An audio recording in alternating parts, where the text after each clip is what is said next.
ज़रूरी नहीं कि हर दिन हम ज़रूरी बातें करें, कभी कभी गैर ज़रूरी बातें भी बहुत ज़रूरी होती हैं। मिसाल के तौर पे, क्या आपने अपने किसी दोस्त को इसलिए अपने से दूर किया क्योंकि उसकी सोच गलत है, या वो एक गलत राह पर है, या उसको जिस चीज़ की आदत है वो उसे बर्बाद कर देगी?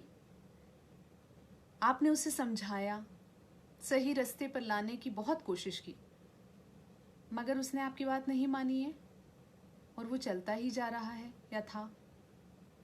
आपने खुद को उससे दूर इसलिए किया क्योंकि आप दोस्ती निभा रहे हैं या थे, क्योंकि आप अपने दोस्त का बुरा नहीं चाहते, आप उसको बुरी राह पे जाते हुए नहीं देख सकते।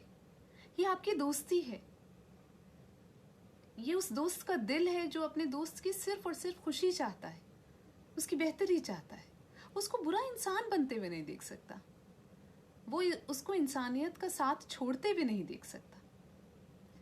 जब उस दोस्त ने ही इन सब चीज़ों को, ऐब को छोड़ने से मना कर दिया, तो आपने खुद को उससे दूर कर लिया।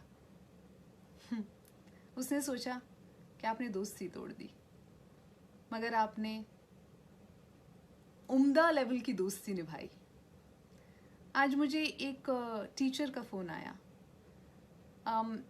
She was 55 years old and she said कि कभी कभी होता है साइमा, ज़िंदगी में आप बहुत कुछ करते हो सिर्फ ये सोचकर कि आप उसको, उस ज़िंदगी को किसी ना किसी तरह से सही डायरेक्शन में मोड़ दो। उन्होंने अपने एक स्टूडेंट का जिक्र किया, जब वो 10th में था उसको बहुत बुरी आदतें लग गई थी, ड्रिंकिंग की, सब्सटेंस अब्यूज़ की, और ये टीचर थी और इन्होंने उसे ऑलमोस्ट अपना बेटा बनाया और सही राह पर लेकर आए, because you know he was a victim of physical abuse and parents भी जो है सही नहीं थे।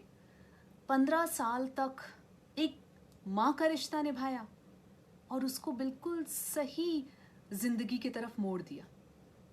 उन्होंने मुझे फ़ोन पे सिर्फ इतना बताया कि साइमा, कल मैंने उससे बोला है कि अब बस बेटा, मेरा रोल यहीं पे ख़त्म हो गया, अब तुम अपनी ज़िंदगी में आगे बढ़ो, मेरे दम पर नहीं, खुद के दम पर। तो वो बहुत मायूस हुआ साइमा, और उसने मुझसे बोला कि आपने भी मेरा साथ छोड़ दिया। और मैंने उससे बोला, नहीं, साथ नहीं छोड़ा, लेकिन अब तुमको इंडिपेंडेंटली आगे बढ़ना है और ये भी तुम्हारी ट्रेनिंग का एक हिस्सा है। वो बहुत इमोशनल थी क्योंकि वो बोली कि वो नहीं समझ पा रहा है, वो तो मेरे लिए हमेशा ही बहुत अहम रहेगा, लेकिन मैंने उसको अलग किया है, उसको जाने दिया है उसी की खुशी के लिए। और ये उनकी दोस्ती है, उनका प्यार है। कभी कभी हम इतने गहरे और इतने स्पेशल प्यार को समझ नहीं पाते।